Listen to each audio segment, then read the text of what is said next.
Your fitness business money map. Your map, it's a path like every other map from where you are to where you want to be. It's kind of like a treasure map. That big X marks the spot at the end. But most of us don't really understand how to go from where we are to where we want to be. Most of us may have this vision about what success looks like, but we've not been to that place, so we don't know how to get there. So having coached business owners for 18 years, having owned 37 businesses in and around the fitness industry, having kind of done a little bit of everything, I've seen a bunch of people do really, really well, and I've distilled this down to a map that you can follow to get to where you're trying to go.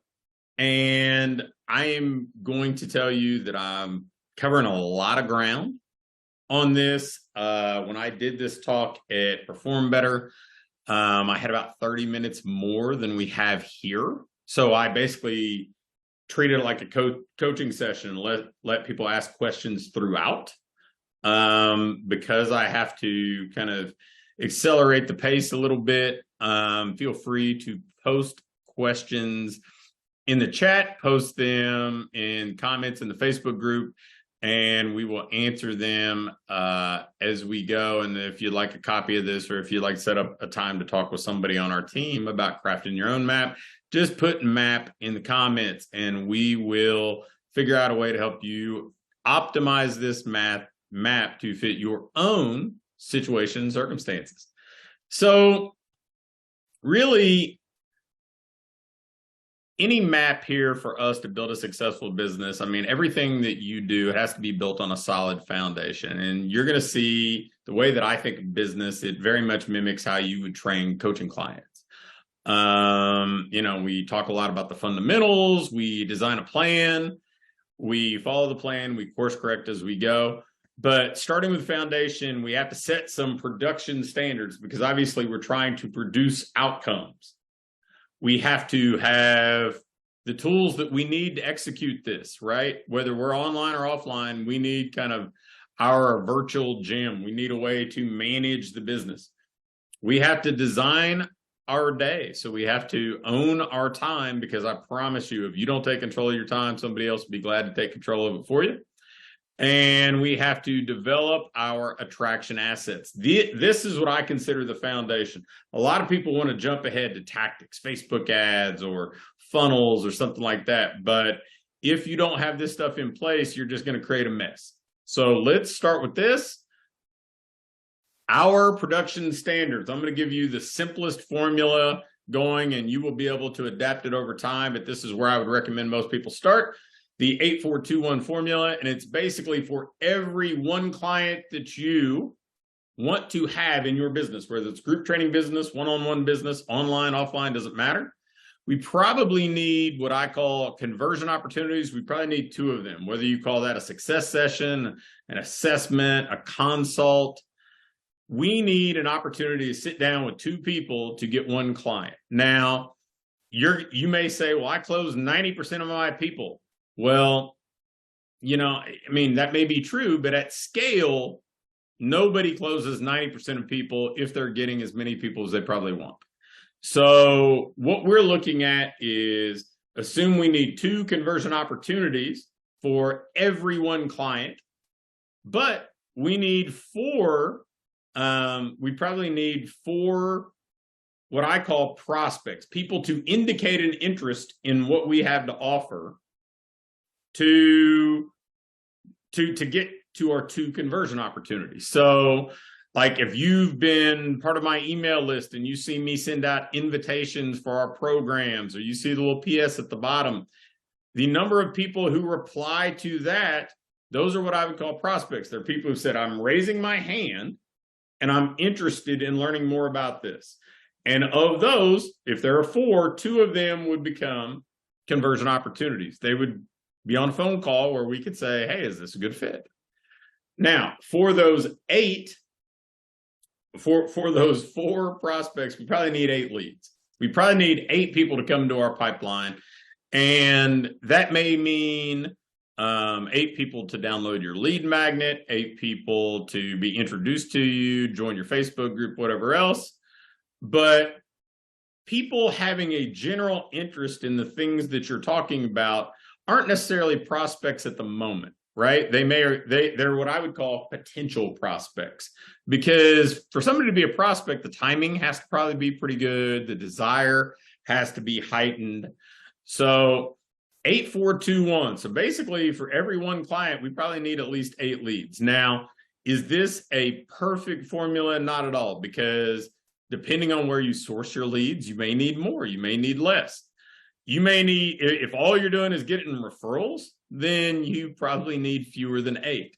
But if you're running a lead magnet for a recipe guide, but you're trying to get clients to join an exercise-based program, then you probably need more than 8, because somebody talking about food isn't necessarily exercise-oriented, right? So the numbers are going to kind of flux, but this is a good starting point. And then as you gather data, you can adapt. But the whole idea is we want to have standards so that we know, hey, if I want to get one new client this week, that means I probably need to add 8 new leads to the pipeline. I probably need to get 4 people to raise their hand. I probably need to be on 2 consultation sales calls, that sort of thing. So that is setting your production standards. Now, when we talk about tools of the trade, every business, online or offline, needs to have their tools of the trade. If you are online, you still have to have a quote unquote gym. You have to have somewhere that your clients are getting the things that you're teaching them, right? Like whether it's, using a software where they're getting access to videos, to programming. If it's a platform where you're providing accountability, whatever it is, there has to be a hub. Just like offline, there's a gym, there's a center of action, right? And then you need a business model for you that makes sense. And typically models fall into one of 4 categories: one-on-one, semi-private, small group, or large group. And if you look at it online or offline, most of them fall into one of those 4 categories. And you need to choose the model and make sure that whatever you're doing with your model, if it's doing one-on-one, hey, if I'm working the number of hours I want to work with people one-on-one, how many people do I have to have at what price to make the money I want to make, to have the business I want to have? So we need to start with how many people we're going to serve, and make sure that as we reverse engineer that with pricing, with time, with space, with equipment, with staffing, any decisions that we make allow us to have the outcome that we want employing the model that we choose. The third thing that we have to have is what I would call a management software. We have to be able to collect payments and schedule people. There are plenty of wonderful management softwares out there that do the job. We have a software system, Automatic Members, that does kind of a combination of some management and connection, but plenty of other things that are available for you.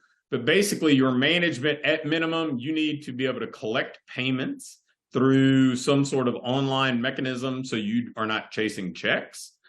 And people need to be able to schedule so you are not manually scheduling everything. So anything beyond that depends on the model, depends on the volume, all that stuff. But at minimum, we have to be able to check those boxes. And then our connection software, ideally, we should be able to email and text message our clients, our prospects. We should be able to communicate with them through these 2 very basic but very effective modes of communication. So we use, like I said, Automatic Members, which allows for email and text, and we provide templates and emails and all that stuff for that. But plenty of other cool things out there, like ConvertKit is another one we see a lot of clients use that I think is excellent. So you have to have this stuff in place. So before you start worrying about What's my funnel look like? What ads should I run? You have to have some infrastructure. And if you don't have infrastructure, again, you're kind of building a house on a foundation of sand. All right, so we've talked about production standards. We've talked about tools of the trade. Now we need to control our time. We need to own our day. And we go into this in great deal in coaching. My wife runs a Tuesday training where we talk regularly about designing your day, and we give clients planners and all this stuff, because as a business owner, you don't have somebody telling you exactly what your schedule has to be. You don't have somebody giving you due dates on everything. You're the one who has to take responsibility for this. So the first thing that we do when we teach people what their day should look like is we outline our obligations. We outline the things that we are already committed to. If you already have clients, they're paying you. You've already made this value exchange commitment, and you said, okay, I'm going to train this person from 10 to 11 on Monday, Wednesday, Friday. Maybe you have kids and you've got to take them to school, or you got to, you've got to fix dinner or something like that. Well, put those things on your calendar. Go ahead and spell out what you are already obligated to. We talk a lot about, my wife coined the phrase containers of time. Those containers are full. So now, once we've done that, we know what time we have left available, so we can be a realist about what we can accomplish to move forward from where we are and not just sustain where we're at. And then once we've outlined those obligations, we see this available capacity that we have. Then we need to get clear about, well, what am I capable of doing? What do I have the resources to do? Whether it's money, whether it's, knowledge, whether it's assets, what can I do with this time that allows me to go from where I am to where I want to be? Because I have bootstrapped all but one business of the 37 that I've owned. And so you don't have to have incredibly deep pockets to go build this, but then that means you're probably going to have to have some time and either have knowledge or acquire knowledge. If you have some financial resources, then you can usually buy speed and trade that out. So you have to decide, what am I bringing to the table? Is it the willingness to go out and hustle and do the work? Is it that, okay, I've got a budget so I can pay somebody to run ads? You get clear about that, and there's not any one wrong answer for sure. Like, you can approach growth however you choose, to get clear about what you have the resources to do. And then knowing what we have available time-wise, knowing what we're capable of doing with that time, we plan our priorities. We say, okay, I've got 2 hours on Monday. What am I going to do to fill that pipeline on Monday? Am I going to go do networking? Am I going to reach out to my connection database? Am I going to ask for referrals? Am I going to build a landing page or create a lead magnet? Whatever it is, be a realist. Hey, if you think something's going to take 45 minutes, then go ahead and give yourself a full hour to do it. Because a lot of times we underestimate how long things take. And so we set ourselves up to fail. We wouldn't set clients up to fail, so don't set yourself up to fail. So that's how we design our day. And I know there's way more that goes into it, but I'm giving you the whole map, whereas each step in this map probably merits a presentation by itself. All right. Now, the other foundational thing that I think is critical for us is developing what I call attraction assets. We have external attraction assets and we have internal attraction assets.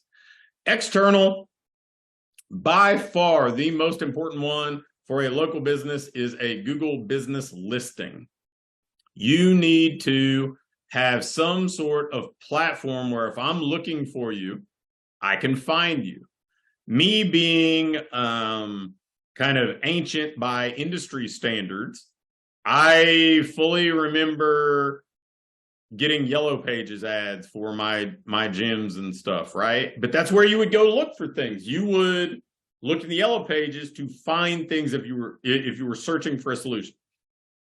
Well, a Google business listing is that times 100, because it's fluid. You can update it. You can get reviews. You can add posts very regularly. People can learn all about you there. So if I'm looking, that's likely the first place I can find you. And even if that's not where I originate my search and I find you, that's usually like if I type in Google because somebody told me about you, like type in your business name, I'm still going to arrive at that place. So we want our Google business listing to be updated, reflective of how good we are, have reviews from happy clients, all that fun stuff. Lesser in importance, but still potentially valuable are things like Thumbtack and Bark, where you can do postings that allow you to connect with people who are searching already, right? So you're not having to generate the interest, you're meeting people that already have the interest, right? Now that's external. And if you have an online business, I would say picking at least one social media platform where your people can be found and having a robust profile there would be kind of the equivalent of an external for that type of business. People need to be able to do their homework about you.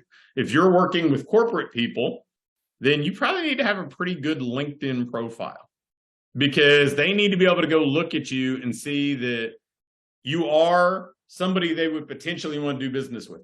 It may not be the thing that sells them, but it can certainly be the thing that that persuades them not to do business with you if you don't have something that's a good representation of you.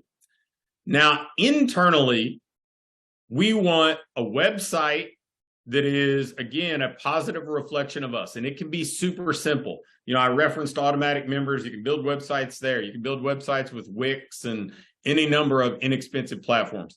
There was a point where I'd spend $5,000 to $10,000 for every website that I would have built. Now you can get them built for pennies between, you know, simple kind of builders that don't require coding knowledge, that sort of thing. Plenty of options to get a website that is just a positive reflection of you online. And then you need a lead magnet. You need something to give people in exchange for their contact information and permission to follow up with them. For me, most of the people who've arrived on my email list have downloaded one of my books. A very common one is the Fitness Entrepreneur Handbook. I use that as a lead magnet. I've seen people give away digital gift cards. We've had plenty of clients do well with that. People give away recipe guides, home workout guides, a video detailing, you know, their 3 favorite exercises for a particular body part or things that they can do on the go. I mean, depending on who your audience is, there are literally hundreds of different options you could take with a lead magnet, but you need something that somebody will say, hey, I'll give you my contact information and permission to follow up with me in exchange for this thing, right? So it's just a first trade, a first impression that's a value exchange that gives you the ability to follow up with people. So those are our foundational components, right? I know I walked through them pretty quick, but I promise you want to have a solid foundation before we move into this other stuff, because if you don't, I mean, if you don't have billing software and a way to schedule clients, and then you go get a bunch of leads, then you're going to spend half your time chasing payments, right? So we want to do things the right way. If you don't have a solid model, you may have a full schedule, but not make enough money to justify the effort and time you're putting in. So we want to make sure that we get that first foundational piece of the puzzle dialed in for sure. All right, so connect. So I divide business into like 3 kind of core units that we focus on. And in some ways, it's just a way to organize your thinking. For me, I need to connect with people. I need to convert those people into clients, and then I need to coach those people. That's the 3 units that I work through. And then ultimately, we want to scale those things and grow the business that way. But those are the 3 units that we would scale. Well, the first thing that we have to do when we connect is choose our ideal prospect. Then we have to design an irresistible offer that is really appealing to our person. We then need to fill the pipeline with connections. And then finally, once we have kind of the raw material, if you will, we want to create our offline, online lead generation plan to keep this thing moving. So if we're choosing our ideal prospect and designing our irresistible offer, if you know who your ideal client is, you're off to a great start. If you're not sure, just think about clients that you have, that you enjoy, that you've delivered a good result for, that you look forward to being around. And that's a pretty good place to start. People that you are equipped to help, that would want your help, that you like helping, right? So once we know who that person is, think about what their dream come true result is, right? Like, if I were to ask you guys here, I will ask, because I know we have a couple of you in the Zoom, 12 months from now, tell me what your dream come true result would be as it relates to your business. Go ahead and give me one sentence. I'm gonna put you guys on the spot. Donna, TJ, Abe, let me know. What's your dream come true result as it relates to your business? Type it in the chat. For a lot of people, it may be adding X number of clients or Y amount of monthly revenue, or increasing your personal income by 30%. Maybe opening your own facility and serving a different population. So that's what we're looking for. We want a dream come true result. All right, perfect. Morgan wants 2 more corporate speaking gig, or TJ wants that. Yeah, 10 corporate accounts, 2 employees working with me. Abe, to be able to work virtually with 60 to 100 clients, 80 to 120K a year. Good. Very good. Very good. So, so if this is what you want, what's great about this is the first thing that we have to ask ourselves for our ideal client is, can I help them get there?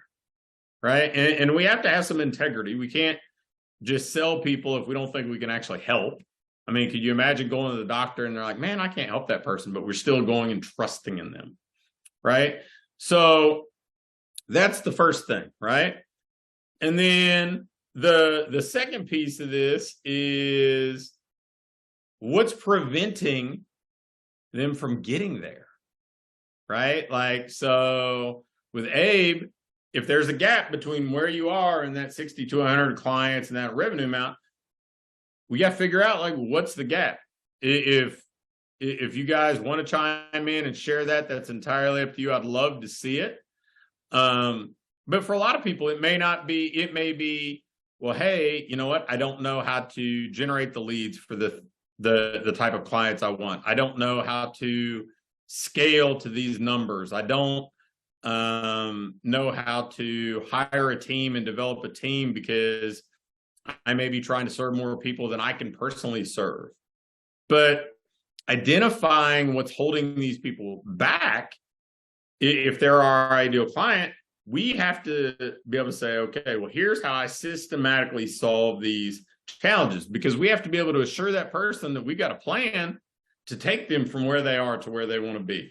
I've got to be able to look at TJ and say, hey, here's the plan to go get 10 corporate accounts. To Abe, I got to be able to say, look, man, here's how you can generate enough leads and fill the pipeline with people who might be predisposed to doing business with you.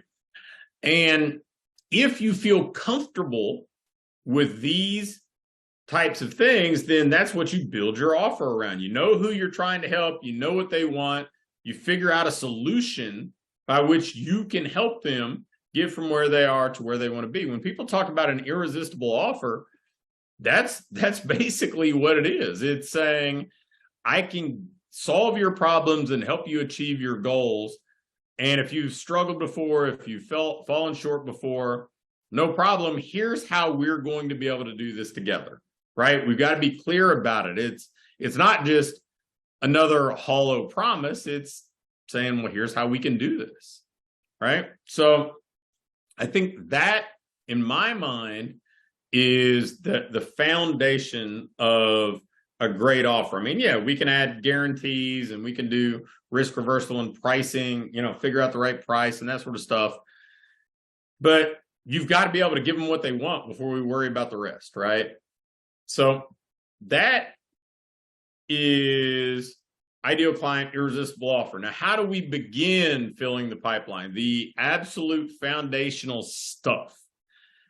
Well, odds are we already know some people that either can serve as clients, they can serve as conduits to clients, they can, they can help us refine what we're doing. I mean, you'd be amazed at the power of what we call your connection database. If you want to meet corporate decision makers, whether they're small business leaders, HR departments in bigger businesses, whatever else, you probably, even if you don't know people that fill that criteria really well, you know people who can introduce you. You know people who work at the businesses you want. If you are trying to generate leads to fit what you're trying to do, even if, like, we'll have people say, well, you know what?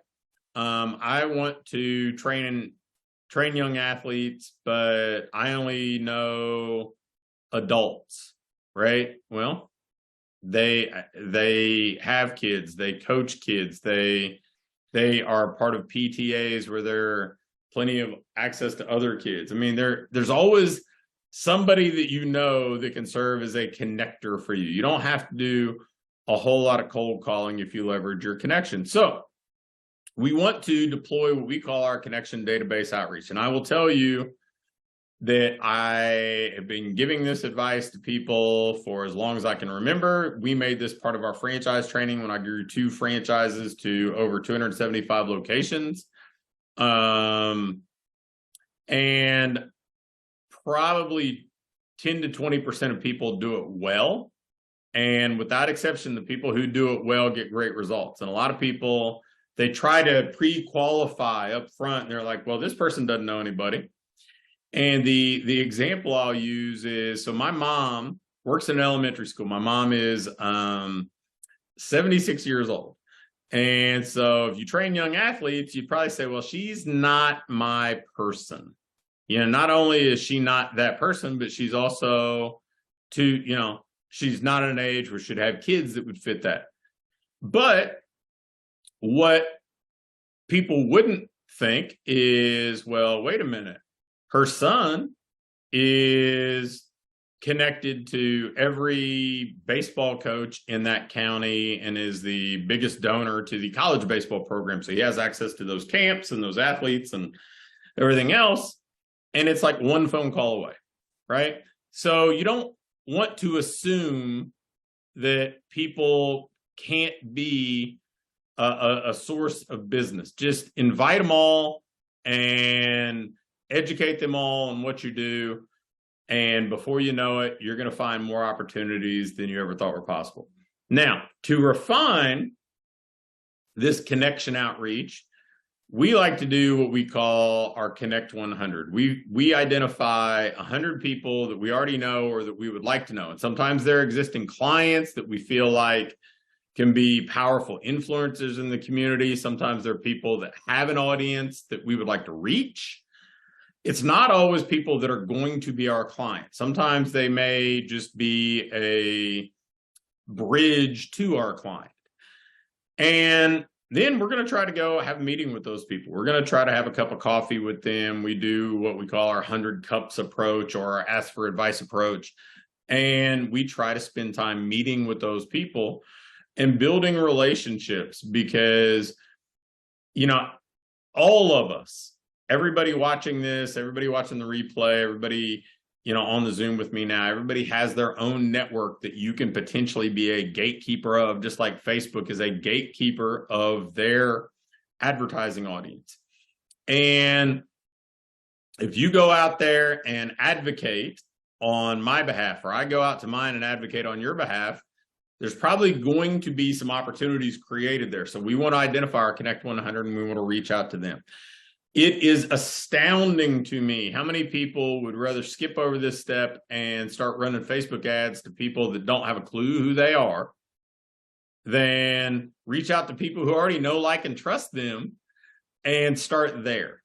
I mean, I've seen people that they'll go stand in line at Starbucks and stare at their phone and then go home and try to run an ad to reach the person who was in front of them in line at Starbucks, instead of just starting a conversation with them when they're 2 feet apart. So understand that you can, like, networking still works. We're in a personal business. We're in a relationship business. Even if, you know, you're like TJ alluded to, wanting to work with corporate people, they're still people. Above all else, they just happen to have a common employer, right? So that's where we start with filling our pipeline with connections. Then we create our online and offline lead generation plan. We believe that there needs to be a combination, right? And I didn't really delve into referrals here much. I'll talk about that a little bit later in Coach. But some of this also is assuming that if you don't have any clients, we don't have a lot of clients to generate referrals. Now, offline, I believe that there are greater offline opportunities than there were 15 years ago in our industry, because so many people have let that pendulum swing to being very online heavy. Franchises are really becoming more and more popular, especially in the States here. And they want to do more online stuff because it's easier for them to structure and manage. And a lot of times they own advertising companies or get a kickback from advertising companies. So if they can route franchisees to use those, then they're always better off. So offline, attending networking events like Chamber of Commerce, BNI, other local affinity groups. I mean, it could be as simple as talking to people at your church, talking to people at the PTA. You know, networking is so powerful because, you know, you can expedite a relationship. Like, I've been sending daily emails for 18 years. I have tens of thousands of people on my email list. I can spend 15 minutes with somebody in person and move that relationship further faster than a year's worth of emails. So networking is hugely powerful. Strategic alliances. There are businesses and organizations that reach the people you want to reach. Health food stores, salons, spas, restaurants, you name it. But it's not just that. Like a homeowners association, they can reach the people that you want to reach, right? The PTA, if you work with parents or, you know, in a local community, I remember talking, like, the car rider line at my son's elementary school when he was there. He's in middle school now, had over 200 cars every day sitting in it in an affluent community, and they were a captive audience for like an hour. Like, that's somebody's target market. Somebody should be going and building a relationship with the school, with the PTA, to market to those people.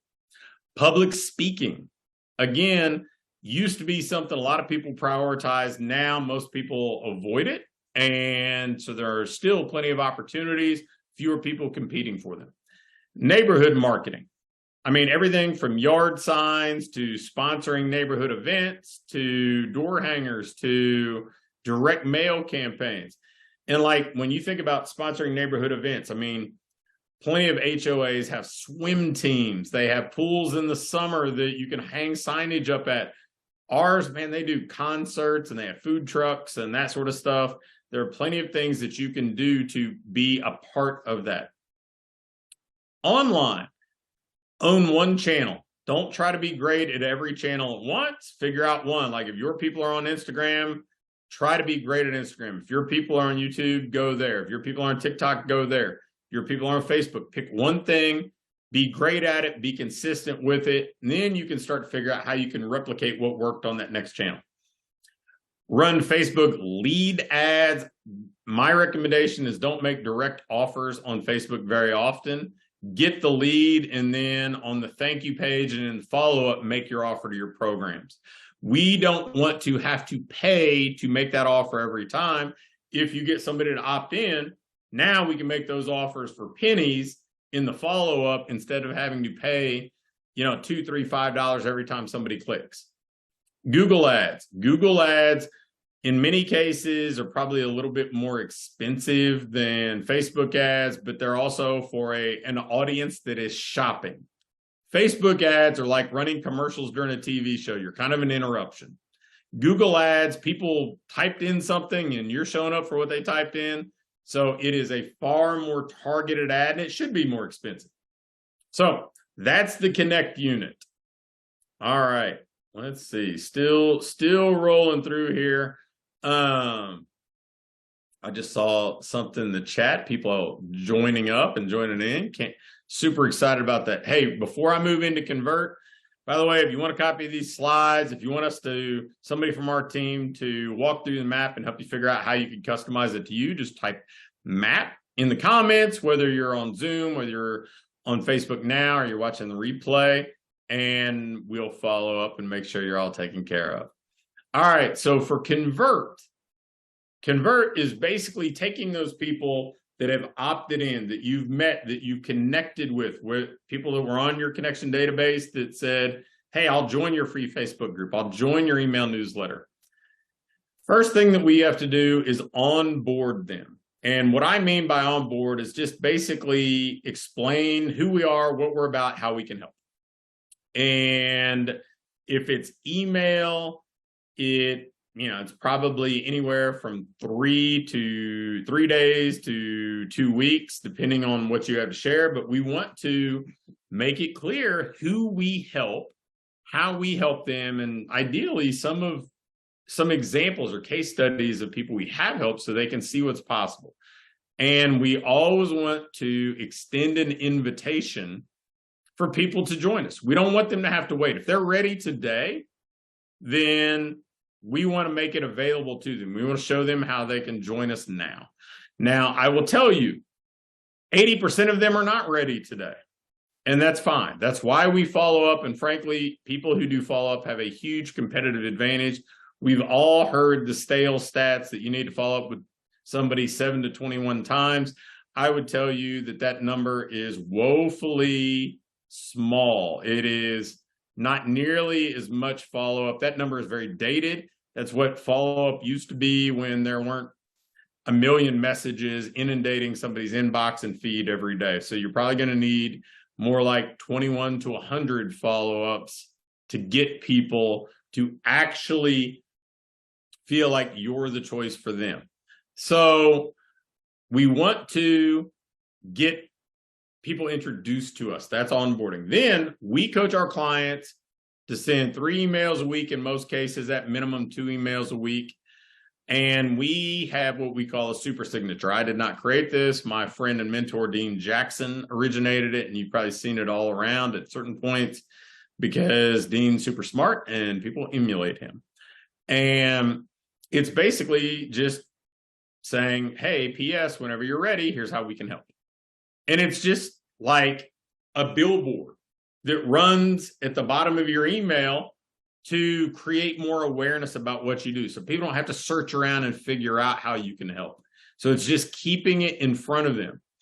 And if you feel like that's too pushy or too salesy, I mean, it's 156 times a year, but the average person is not reading every one of your emails. I can tell you that the people that, like, when I drive by Chick-fil-A or whatever else, they don't take down their billboard or their marquee in front of the store and only put it up there a couple days a week because it's too much for you. Like, good businesses stay in front of their prospects so their prospects can come when they're ready. And so we want to stay in front of people. We want to keep their attention. The SMS strategy, my recommendation is we're following up with people early on every other day for the first week or two. And then after that, once or twice a month, we want to reach out. People have a higher open rate with text messaging. So understand that that's both a blessing and a curse. It means that you're probably going to get more of your stuff read, but you're probably going to be more bothersome if everything that you send is a pitch. So just be consistent and try to start conversations. And then finally, with Convert, deploy 3 different ways to create conversion opportunities. So I walked through a lot of that. Like I said, the onboarding, email, and text. We're trying to do, we recommend more than every 3 to 14. Like I said, 14 to 21 every other day. Install the 3 times a week email, SMS. And then how do we convert people? How do we take those people that we're following up with? Well, there are 3 different ways we can do it. If you need more volume, invite people in as guests. Let them come experience what you do. A lot of people are hesitant to do anything for free. I would tell you that in many cases, free is your best sales opportunity, because if what you do is truly better and different, the easiest selling point is to get people to experience it.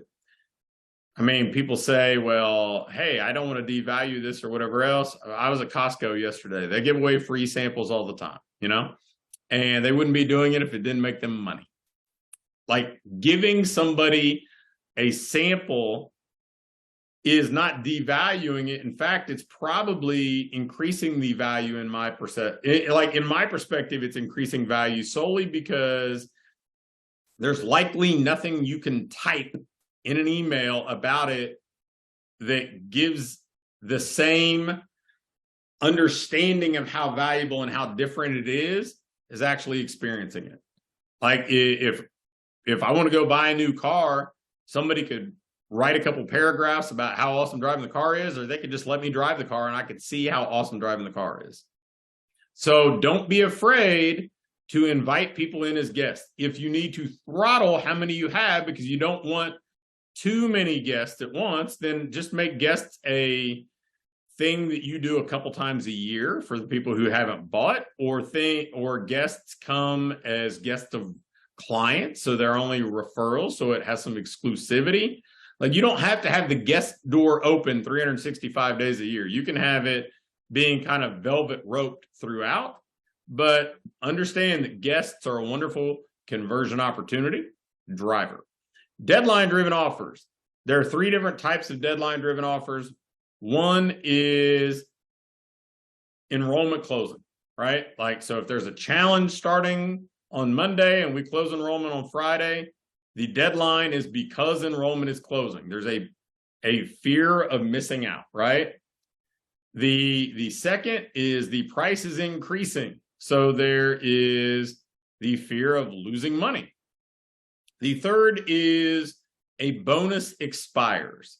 Now, you can use each of these as a standalone, or you can use them in some sort of bundle, but all 3 of them are potentially powerful, right? I mean, we see cosmetic stores like Sephora do great with gift with purchase. That's a bonus, right?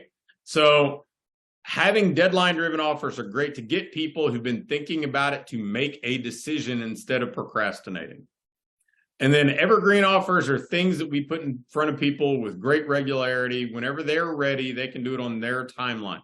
We see that a lot with like 28-day jumpstart programs or 12-week transformation programs or whatever else.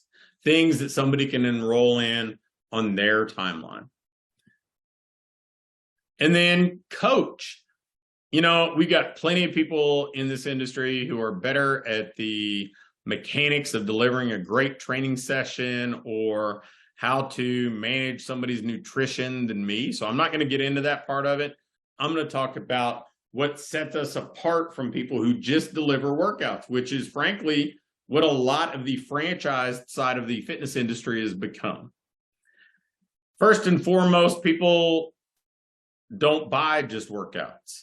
They buy what they believe workouts are giving them. So if we're selling results, we actually have to deliver the results if we want to stand out, because most people just host workouts. The second thing that we have to do is what we call the other 165. We teach the other 165 very regularly, and it's what happens between supervised training sessions. Some of this is accountability. Some of this is connection. Some of this is nutritional support. Some of this is just building relationships, but it's helping people understand that if you're their coach, you're always their coach, not just when they walk through your front door. And then finally, inside out marketing, which we'll talk about referrals here. So delivering results and not just workouts. Understand that we have kind of a unique industry in that if I go to get a haircut at the end of in my case, with as little hair as I have, at the end of like 9 minutes, I have a haircut. Transaction done, right? Haircut over, I paid them. You go to a restaurant, you get a meal, you pay. It is a real-time, rapid transaction. In ours, people come to us saying the result they want is something that usually can't be achieved today. So how do we still get them where they want to go, but give them some sort of immediate gratification? Well, we have to win each day. We can, like, a lot of times people come to us because they want to be happier and feel better. And they believe that losing weight, they believe that fitting into different clothes, whatever their objective may be, factors into that. And that will help them arrive at that place. Well, you can make them happy today. You can make them feel important and valued and appreciated today. You can celebrate their accomplishments today. They can leave with that sense of accomplishment today. So solve the problems, the things that have held them back in the past. Be attentive when people say, well, this is why this didn't work for me or whatever else. Be attentive, solve the problems they have, and help them win each and every day. The other 165, like I said, it's accountability, nutrition, and connection. It's not just checking in with people when they miss a training session. In fact, it's the opposite of that. They know that they missed. What they don't want to do is feel even more guilty about it. They want a coach who's going to help them turn it around and not miss twice in a row. They want somebody who cares about their results, okay? The nutrition coaching stuff, supporting them on the decisions they're making outside the gym, helping them be active during the other 165 hours. One of my favorite things about the career journey I've had is the fact that I have coached literally thousands of people, and there is rarely a day and never a week that goes on that people that I coached over 20 years ago, I'm not having a call, conversation, text message, seeing in person, any of that stuff with. I mean, I can show you a text message that happened. I think it wrapped up, gosh, I guess 12:52. We started at 1 Eastern, right? With somebody that I haven't coached since 2001. And that's it. If you were somebody's coach, you're their coach. Otherwise, it's just a transaction. And then inside out marketing. Once you have clients, it should be relatively straightforward about multiplying clients. The first thing that you have to do, keep the ones you have, right? Maybe the most important thing we can learn is to keep the ones we have. Like, as a former college baseball coach, recruiting your current players so that the juniors become seniors and the sophomores become juniors is every bit as important, if not more important, than getting the brand new, highly touted freshmen. So retention is a big deal. Referrals. Your clients, if they're your ideal person, they probably know other people who have some resemblance to them, some similar interests, some, geographically, if you're training in person, they can, probably live close enough that it would still work for them from a convenience standpoint, shared interests, all that fun stuff. Reviews. We talked about Google in the beginning and the foundational side of this. You need to ask clients for reviews so that your Google business listing shows up higher up the feed, so that people can see that, yes, you are somebody they should consider as the path to reaching their goals. And then reconnection. Look, we would love people to stay with us in perpetuity, like hey, you sign up, you stay with me for the next 20 years, but people's lives get busy. Their schedules change. They move, they get different responsibilities. If they leave and leave on good terms, stay in touch with them. That doesn't mean pitch them every 3 months. It means say, hey, how's your summer going? They know what you do. And if you stay in touch with them and genuinely care about them, they're going to be more likely to come back and see you when they are ready to join. All right. So I have covered way too much ground. That's a lot. It is a bunch in a short period of time, and I understand that probably precludes us from going super deep on any of it. So if you want our team to walk through this with you one-on-one, comment map below, comment whether it's on Facebook, whether it's in the Zoom, happy to walk you through some of this. If you want the slides, just comment map, we can get to slides too. But the idea here is simple. Even if I covered a lot of ground to get there, lay a solid foundation, consistently connect with new people, invite them to experience what you have to offer, and then do a great job when you get them. But we have to break that down in practical, tangible steps. If you do that, you can build a wonderful business in this industry. I've had so many clients. We had a mastermind meeting last week, and there were a couple guys that were there that were like, well, what should I do now? And I'm like, are you happy? Are you making the amount of money you want to make? Is the business going the way? They're like, man, everything's exactly what I wanted when I joined the program. Like, then you probably just need to celebrate it and be happy for a little bit and enjoy it, right? Like, it's possible. It is very possible. And sometimes we don't understand that as business owners, that we can get there. But you got to have a plan, and you got to work the plan just like clients have to work the plan you provide to them. This is so much like that. It's crazy, but we kind of disassociate the two. All right. Well, Morgan, any questions for me before we wrap this thing up? So Abe actually said, generating leads and creating advertisements is going to be the biggest struggle. He's at the point of where like he needs to create them. So for him, where would be that first stepping stone he should take? I know he jumped on off, but I'm going to send him the replay. But I thought it'd be a good question for everybody who don't know what that first step may be.